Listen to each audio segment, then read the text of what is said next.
It's created a very challenging situation across the globe, and in India, the pandemic is still raging, and the implications, whether it is health-wise, economy, the mental status of everybody. So the consequences have been terrible. So now, as we all understand, this is a disease which we have been discussing as a respiratory illness, because it's primarily a respiratory virus which comes in through the primarily through the upper respiratory tracts, and then involves the lower respiratory tract, that's the lung, and manifests itself with varying degrees of severity. But it has implications in multiple organ systems, and the impact goes well beyond the lungs. In fact, some of the very serious consequences of COVID are manifest not just in the lung, but also in the cardiovascular system, and it can also affect the kidneys and the brain and other organs. So you would have heard about children presenting with a kind of a new form of Kawasaki's disease. Kawasaki disease was an autoimmune disorder which affects multiple organ systems, including the skin and the heart, so, or the oral mucosa and all. And COVID can also present like a Kawasaki's disease. COVID can present with just a skin rash, sometimes with like an acute gastroenteritis, with loose motions, vomiting. COVID can present like stroke. COVID presents with heart attacks. So critically ill patients who are affected with COVID, they often require care from a multidisciplinary care team. So COVID is no longer considered a respiratory illness alone.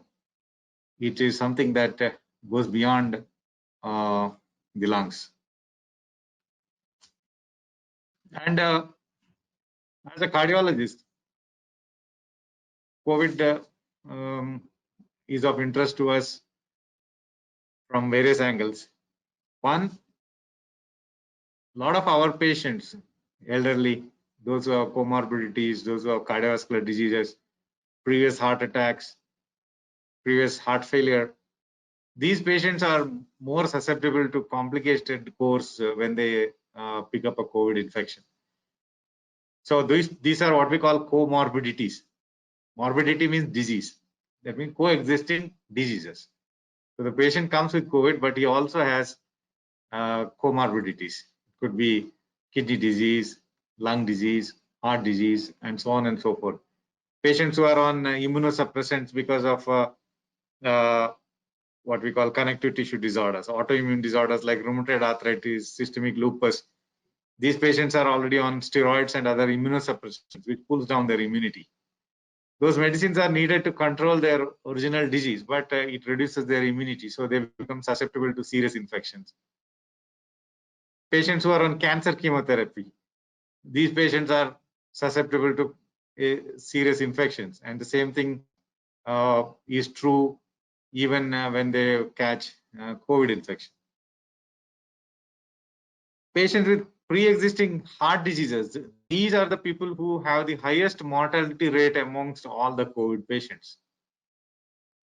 And COVID itself can present with a new onset of heart manifestations. I mean, patient doesn't have any pre-existing heart disease, but now the patient develops heart-related complications such as acute heart failure.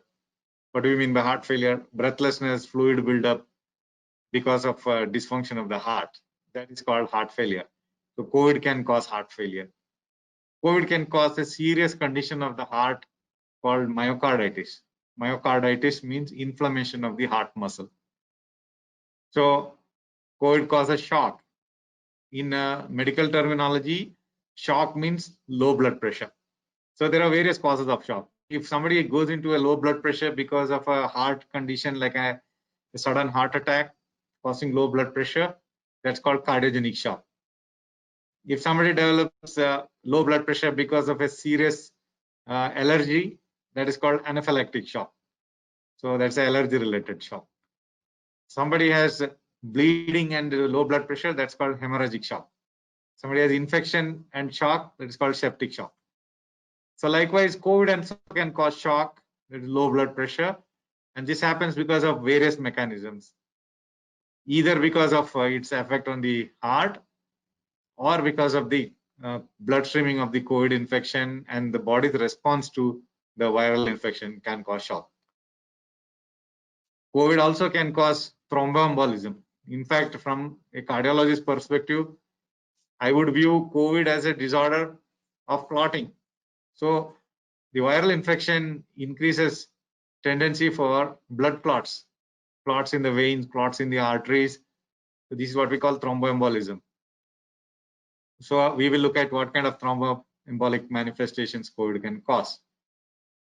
And also of very important interest to us as cardiologists is that all of us know there is so much discussion that is happening in lay media also and in academic circles about drugs to be used for COVID. Now, COVID as a disease has been around only for the last 6 months or so. So there hasn't been enough opportunity to find a drug that would specifically act against COVID. Rather, what we are doing currently is what has been fashionably called repurposing, meaning drugs that are being used for other situations are tried for COVID infection. You have antimalarials like hydroxychloroquine and chloroquine, which have been tried controversially. The politically most, what shall I say, debated. And I don't think any disease so far has been politicized so much as COVID, as well as therapies. Treatments around COVID have been so politicized. No other disease. Hydroxychloroquine, you know that across the spectrum, left versus right, some people so strongly favoring hydroxychloroquine like Trump did. Then there are others who wanted more scientific evidence. So chloroquine has a lot of controversy has surrounded the use of hydroxychloroquine and chloroquine in COVID infections. Likewise, there is an antiparasitic drug called ivermectin, which has been used in various regimens and has been claimed that it causes beneficial effects. Antibacterial drugs like azithromycin has been used in the treatment of COVID, again with variable results. Then you have anti-HIV drugs, ritonavir and lopinavir, which have been tried and they've been found to be of no use. Then drugs which were antivirals like favipiravir and remdesivir, which were actually, what shall I say, studied in the treatment of other viral infections such as Ebola, where they failed. They have been repurposed for the treatment of COVID, and evidence is still building. Evidence is mixed. There have been categorical condemnation of the use of hydroxychloroquine in several countries across the world, where and scientific evidence has not been strong. Then there are other countries where hydroxychloroquine has been used for prevention of COVID infection, as well as for treatment of mild COVID infections. Favipiravir is being used across the country in India, but again, the drug controller is not very happy with the evidence that has been presented. For us, from the cardiac point of view, while these drugs have not so much solid evidence to back their use in COVID infection, some of these obviously come with potential side effects. For example, hydroxychloroquine, when used alone, for example, rheumatoid arthritis patients are on long-term hydroxychloroquine therapy. They take it every day, 200 milligram once daily. And we have not reported a high incidence of heart arrhythmias in those patients. But there has been a lot of debate about how hydroxychloroquine causes dangerous cardiac arrhythmias when used in patients with COVID or for prevention. But this is true, especially when you combine hydroxychloroquine with other drugs like azithromycin, which is also used in COVID infection. So when you combine hydroxychloroquine and azithromycin, it can potentially cause dangerous arrhythmias. So please don't try these drug combinations at home without medical guidance, because when you use hydroxychloroquine and when you use azithromycin, particularly when you use them together, you need to monitor the ECG for a parameter called QT interval, because if the QT interval is prolonged, then it can trigger off dangerous heart arrhythmias which cause sudden death. So likewise, a patient who is critically ill and admitted in the hospital, sometimes needing drugs like fluconazole, which is an antifungal drug, and when that is combined with these drugs, again there is a possibility of dangerous arrhythmias.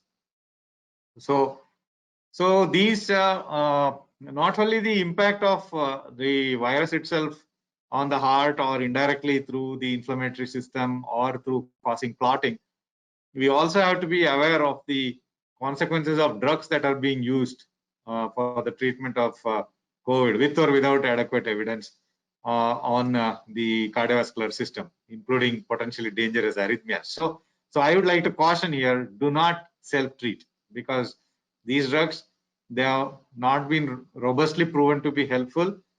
These are all desperate attempts to find a cure or at least some degree of healing, and they can be associated with dangerous side effects. So usage should be under medical supervision and do not self-medicate.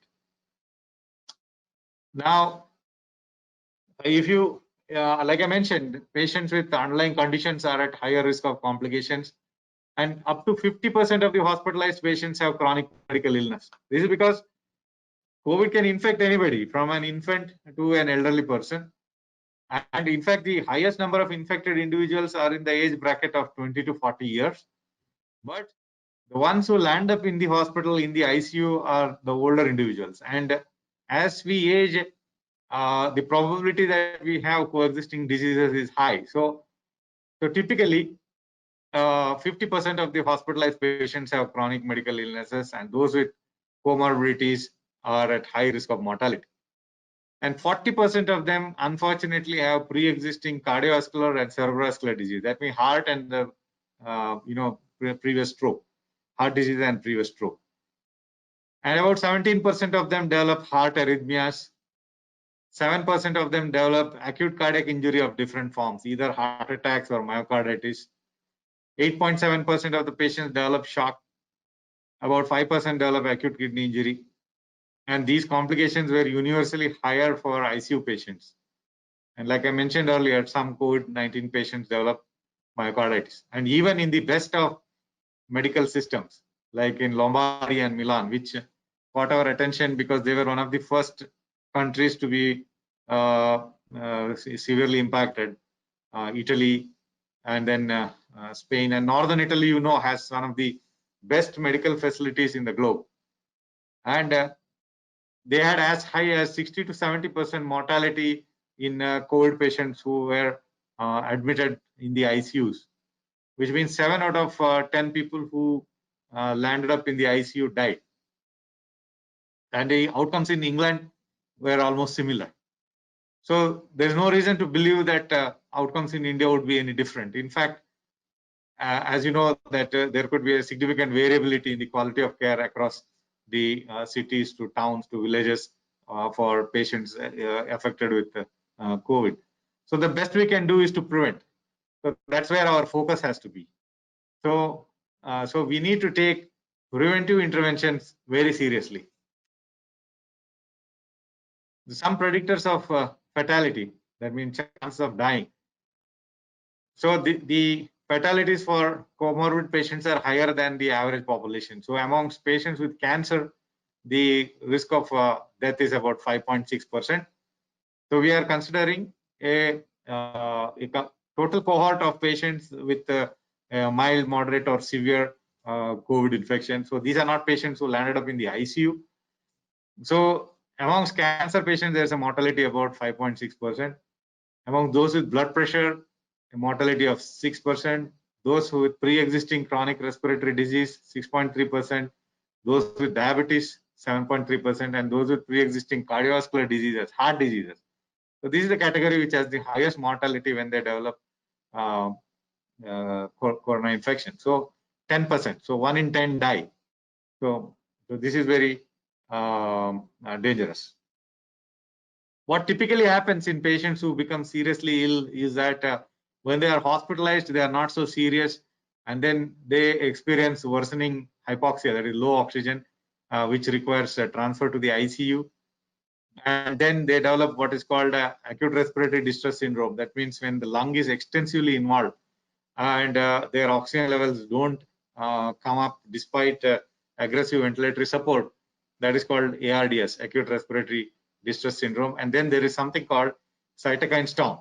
So the body has a mechanism to fight infections. Like, for example, if you have a small boil on the skin, there is inflammation around that area. The inflammation is a part of our body's defense mechanisms. So white blood cells come in, and then certain chemicals are released. Fundamentally, this inflammation happens to allow the body to localize and to fight off the infection. But sometimes what happens when there is an overwhelming infection, the body's response is also overwhelming. It's like dropping a nuclear bomb on your town when it is occupied by the enemy. So what happens? Your own resources get affected. So that's how a cytokine storm affects the body. So renal failure, and then going on to require ventilator or dialysis, and sometimes hemodynamic support, and eventually death. So this is how people who worsen, they progress. So they can look very stable to begin with, and then oxygen levels start dropping, and then it becomes resistant to oxygen therapy, and then multi-organ dysfunction develops, and then they die.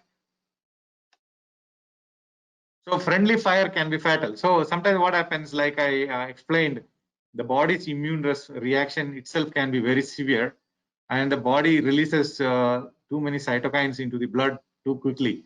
And this is called cytokine release syndrome or cytokine storm. And this is catastrophic for the patient because it leads to multi-organ failure. And in the most sickest COVID-19 patients, most of the complications are directly related to the release of these cytokines. And it also probably contributes to ischemic stroke, shock, and organ failure. What happens is when there is a severe inflammatory state, it also causes clotting. You see, all of you must be able to recollect that high sensitive CRP is measured in a lot of your health checkups, and you are told that if the CRP is elevated, then your risk of heart attacks is high.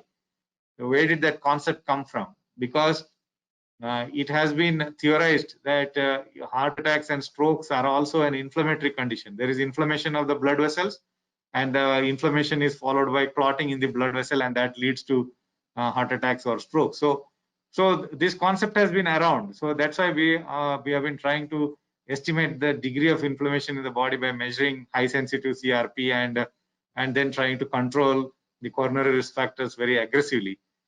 So this is a magnification of the same issue. So here what happens is, as a response to the COVID infection, the body tries to mount a severe immune reaction, and that immune reaction can cause ischemic strokes and shocks and organ failure. So this is the premise for using some very powerful anti-inflammatory drugs. You would have heard about them, like tocilizumab and itolizumab. So these were being used for other conditions, and here, because of the theory of cytokine storm affecting the patient's health, so these drugs are tried.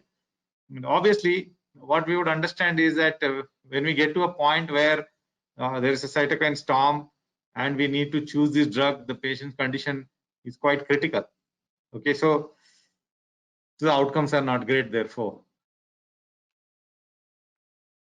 Like I mentioned, COVID causes a disorder of clotting. So this can manifest as a venous thromboembolism, like where clots forming in the veins of the leg and then migrating to the right heart, and from there to the lungs. So this causes a sudden load on the right heart, which causes the right heart to dilate and then to become weak. The blood pressure drops. So these patients have an elevation of D-dimer levels. D-dimer you all must be familiar about. When we are suspecting any clotting event, like somebody comes with a post hip surgery, there is a calf swelling and then breathlessness. We measure D-dimer along with other investigations, because D-dimer is a marker of clotting. So even in COVID, it has been noticed that the D-dimer levels are significantly elevated. And when we do CT chest of the patients with COVID, we not only find the consequences of pneumonia affecting the lung tissue, we also find evidence of clotting in the lung arteries, as you can see over here. So this is the ground glassing pattern, which is typically seen in patients with COVID pneumonia. You can see both the lungs are affected, right and left, and there is extensive involvement of the lung. Then you also see in the pulmonary angiogram, there are areas of dark clots sitting inside these arteries. So this is pulmonary embolism in a patient who also has a COVID pneumonia. So it complicates their recovery. The other challenge is, one, COVID can cause heart attacks. So you will have patients, we have seen even in our hospital, patients admitted with COVID, primarily to begin with having respiratory manifestations. And during the course of their stay in the hospital, they develop sudden heart-related deterioration, and the ECG shows proper heart attacks. So, and then when we repeat a echo, we find that there are areas of heart which are now damaged, which were not there earlier. And so the infection can affect the heart in multiple ways. One is, because it causes clotting, it can cause actual heart attacks, like I explained to you, in which case we have to either give clot dissolving injections, thrombolysis what we call, or do an angiogram and open up the artery. And the second manifestation is, like I explained, what is called myocarditis, where there is an inflammation of the heart muscle. And in myocarditis also, sometimes the ECG changes are so strikingly like a heart attack. We call COVID a heart attack mimic. And in this situation, when we do an angiogram, we will find that the coronary arteries are normal. There are no blockages. So there is nothing there to revascularize. But the ECG wise and clinical presentation wise, it looks exactly like a heart attack. So COVID-19 can mimic heart attacks. And the third manifestation of COVID can be stress cardiomyopathy, which is something which can happen to anybody under any circumstances. We have seen stress cardiomyopathy events being triggered by minimal emotional stresses. And when a patient is admitted with a severe illness like COVID, it's not surprising that it might trigger of stress cardiomyopathy. Basically, what happens is because of intense stress, release of adrenaline, noradrenaline into the blood, a part of the heart muscle becomes dysfunctional. Heart function can go down to varying degrees. It can affect the patient's blood pressure, may cause breathlessness. The ECG will look like a heart attack, but it's not a heart attack. So that's called stress cardiomyopathy. And then the myocarditis, of course. So these are varying manifestations of COVID on the heart. So COVID can cause heart attacks. COVID can present with a syndrome similar to heart attacks. And then, like I mentioned earlier, COVID drugs that we use in the management of COVID can cause heart arrhythmias, QT prolongation. So they have to be closely observed. And because the virus itself can affect the heart, it can trigger of new arrhythmias. And then critically ill patients can have electrolyte disturbances like low potassium, low magnesium, which can combine and trigger of arrhythmias. And those who have underlying heart diseases, they are more susceptible to developing heart arrhythmias, which can be life-threatening. So these patients need close monitoring, and their ECG needs to be done and checked every day. Sometimes the patients become so sick with their heart issues. So we have right side of the heart, left side of the heart. Right side of the heart, like I mentioned earlier, can be impacted because of clotting, which goes into the lung. And then if there's a massive clot, pulmonary embolism, that causes the right heart failure. And if a patient develops myocarditis or heart attack, they can develop left heart failure. So in all these situations, if they're not responding to medications, if the blood pressure is not picking up, then they need certain special devices to maintain the blood pressure. For example, ECMO. So extracorporeal membrane oxygenator, which functions like a heart and a lung, so may be useful in some patients with COVID, particularly those who are very sick. Similarly, there is a device called Impella, which is basically a pump which helps either the right heart or the left heart to pump blood into the respective circulation, or intra-aortic balloon pump. But what we need to understand is that typically when a patient gets to a point where these devices are needed, they are extremely sick, and those who recover, it's a very long and complicated course. And but unfortunately, there is a very high mortality also in these patients because of the seriousness of the disease. And like I mentioned earlier, some anti-HIV drugs were tried in COVID infection, and these drugs were seen to cause extremely slow heartbeats, especially in patients who are elderly. So these drugs are now not recommended in the treatment of COVID. So this is how one example of how the drugs can affect the cardiovascular system. We had a patient, a young gentleman, who came with a heart attack and a stroke combined. So he had a massive heart attack and a massive stroke and succumbed to that, and he was found to be COVID positive. So this was a dual thrombotic manifestation. That means simultaneously he had a heart attack and a stroke because of clot formation because of COVID. So this has been described world over. So COVID can cause both ischemic and hemorrhagic stroke. In some people it can cause, as you can see in this scan, it is causing bleeding into the brain. There are other ways in which COVID has impacted the well-being of our cardiac patients, because one is psychological. Patients are worried to go to hospitals, so this has impacted, for a lot of our patients, major disruption. Also because of lockdowns and travel bans and the restriction on mobility, and the worry about going to hospitals, regular checkups are not happening. And when patients have heart attacks, again, because of the various barriers and psychological barriers, and because of worry about going to hospital, there are a lot of patients who are coming late to the hospital after heart attacks. We all know that there's a concept of golden hour. In heart attacks, minute is muscle. That means with every passing minute, there is more muscle damage. And if we delay going to the hospital in the event of a heart attack, then the outcomes are that much more worse. The patient is more likely to have a complicated course, more risk of death, more risk of a prolonged hospitalization, and then or survive with a badly damaged heart, and so on and so forth. So in case of an emergency, everybody needs to get to hospitals without the fear of COVID, because systems are created to separate COVID and non-COVID emergencies, and so that the non-COVID emergencies are also seen without any delay. In Milan and Lombardy, as well as in New York, what was found was there was a high incidence of sudden death at home during the pandemic.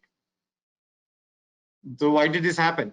Actually, there was in fact, a sudden reduction in the incidence of patients coming to hospital with heart attacks, and heart attack angioplasties showed a significant dip all across Europe. So people were debating as to why now suddenly there is a reduction in the incidence of heart attack. What was happening was patients were not reporting to the hospital. A lot of them died at home. So in New York, the frequency of 911 calls for sudden cardiac arrest outside of hospital increased by almost 800%. That's a very scary scenario. That should not happen. So if there are any complaints, symptoms which are suspicious or suggestive of a heart attack, like the classical ones: chest pain, heartburn, heaviness in the chest, tightness in the chest, radiating to the left arm, jaw, or the upper part of the back, or the upper abdomen, or radiating to both shoulders. In the event of any such complaints, which could suggest an acute cardiac event, patients should go to the hospital and get themselves treated, because corona has disrupted the chain of care for the non-COVID diseases also. We should work around that. So this is dangerous. What we need to do, if one is a existing cardiovascular patient, one, be in touch with your doctor, either for physical consultation or online consultations that are now provided.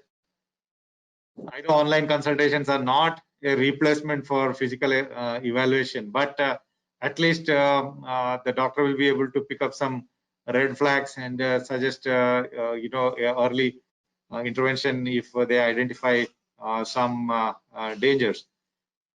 And one needs to continue all the cardiac drugs as advised. Now, if somebody's had a previous heart attack or an angioplasty, or has had a bypass surgery and is on blood thinners or cholesterol lowering medicines, if you stop, then there are consequences to that. I mean, one may develop a stent clot, a repeat heart attack, which can be catastrophic.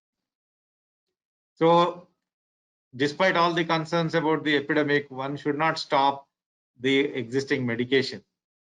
There are a lot of debate upon which blood pressure medications are most suited in the context of the epidemic. There are a lot of discussion around the class of drugs called ACE inhibitors and ARBs, because the virus homes in onto the lung cells through certain receptors on the lung cells, which are similar to the receptors which are bound by some blood pressure medication. So it was being suggested that maybe one need to change the BP medicines and so on and so on. But it has been found, and it has been repeatedly emphasized, that these concerns surrounding these blood pressure medications are not true.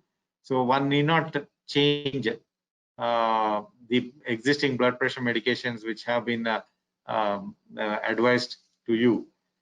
Very important to follow social distancing, hand hygiene, and wearing the right kind of mask in the right way. Do not use valved masks. Use proper fitting masks. Wear the mask properly over your nose, even when you are amongst people who are known to you. You need to understand that you are as likely to pick up the infection from somebody who is close to you as you are to pick it up from somebody unknown. In fact, we are all working here in hospitals every day. So for us, the theme is that one is likely to be infected in the workplace as much as outside. So we even as much as possible, even amongst people whom you know, you should use masks, and don't lower your guard, and don't wear valved mask. So unfortunately, the whole market has been flooded with masks with valves. And as you will understand, when there is a valve, if you are infected and you are breathing out infected air, the person opposite to you is put at risk. So do not wear valved masks. Use proper fitting masks without valves, and exercise regularly. See, what has been consistently found across the world is that patients with diabetes and what is called metabolic syndrome, and patients who are obese, they do very badly when they develop a COVID infection, more likely to develop complications. Now, it is not as though fit people cannot get infected. There are also sufficient cases where relatively young people have succumbed to the disease. Also, enough examples of relatively young and extremely fit, high endurance athletes have suffered immensely during the infection. So there is no one size fits all, but it is very important to maintain a higher level of general health, particularly by exercising regularly and maintaining fitness, because it helps you to fight off the infection and its complications better. Because if your baseline level of physical fitness is poor, then when you land up in an ICU with a serious illness, your recovery gets complicated. And then if there are symptoms suggestive of a heart attack or any emergency, stroke or any other respiratory emergency, do not hesitate to visit the hospital, because in all these conditions, there is a concept of golden hour. Like somebody has a road traffic accident, there's a golden hour. I mean, if you wait till the patient bleeds and blood pressure drops, obviously the outcomes are poor. Likewise in stroke and heart attacks and other emergencies. So whenever there is any emergency, don't hesitate to get to the hospital for fear of corona. What have we done over here to meet these challenges? We have been doing repeated educational programs and to contribute to the community's understanding of the disease and how to take care of themselves. The Sakra home health care has been made more active to allow for home collection of blood samples and to facilitate some investigations from home. Online consultations for patients who are not able to come to the hospital. A separate emergency for respiratory cases. A separate ICUs for respiratory emergencies for COVID particularly. Robust process for screening of patients. In-house testing of COVID with RT-PCR and GeneXpert. So how does this help? So when a patient comes with a non-COVID emergency, we can quickly process them by doing their RT-PCR or GeneXpert in-house. We don't have to wait for 24 hours, 48 hours. We get these reports in 4 to 8 hours at the most. And then they can be assigned to the respective, either the common open areas or to the isolation ICUs, etc., depending upon their COVID status. Smart cabins for assessment of suspected COVID positive cases. The hospital has made extensive structural changes and created processes to facilitate treatment of COVID cases as well as to ensure safety of non-COVID cases. And also, very importantly, very strict protocols for staff members to adhere to, so that there is no infection of the clinical and non-clinical staff in the hospital, which, as you understand, is very important to maintain continuity of services as well as to prevent the hospital from becoming a source of infection. So these processes are very strictly followed. And emergency care of non-COVID cases continues as before without interruption. For example, heart attack angioplasty. So as promptly and efficiently as always. When a patient comes to Sakra with a heart attack, we are not waiting for their COVID reports. Though we understand that with very high levels of infection in the community, any patient who walks in to the emergency with any disease, particularly heart attacks, could be COVID infected. So that does not mean that we will deny him or her the benefit of the expeditious heart attack care. So in that situation, what do? We take them we send a swab, but we take them promptly to the cath lab for the angioplasty. As you can see over here, all of us in our personal protection equipment to do the angioplasty, the nurses, the technicians, everybody. And this is how we prepare ourselves in the event of a heart attack. So we don't wait for the COVID report. And once the patient is assumed to be COVID positive, and we take all precautions and do the treatment. And once the COVID report comes, if it is negative, then the patient goes into the common area of the cardiac ICU. So the emergency care for heart attack is not impacted because we take these precautions, and then also because we have an in-house testing which allows us to rapidly triage the patient to the respective area. This is the smart OPD that has been created outside the emergency, and with a negative suction through HEPA filter, which blows the air out of the smart OPD cabins. So it is filtered through an antiviral filter, and then the air is blown off. So there is a airtight separation between the physician and the patient. So this helps us to continue with our treating of fever patients without risk of healthcare professional infection. So thank you so much for your attention. If there are any questions, you can type those questions. We will try to answer those. So if you are still listening in, so the prophylactic dose for healthcare workers, what we do is 400 milligram twice daily is the first day dose. That means one day you give 400 milligram 2 times, and then after that once a week you give them 400 milligram. So on the first day, the healthcare worker receives 400 milligram twice, and then once a week you receive 400 milligram. But like the limitations and controversies surrounding the efficiency of hydroxychloroquine with respect to its preventive prophylactic ability or for treatment should be understood. So the symptoms of a heart attack and acidity, particularly GERD, can sometimes be very difficult to distinguish. However, if a patient is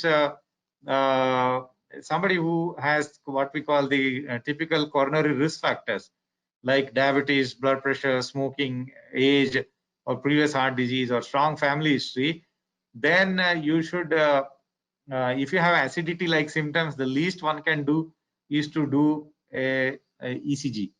Now, if you have been evaluated for the same symptoms by doing ECG, cardiac troponin, followed by stress testing, if all these have been normal, then it would make sense to see the gastroenterologist and get evaluated. So a lot of times it can be very difficult to differentiate acidity from heart diseases. Thank you.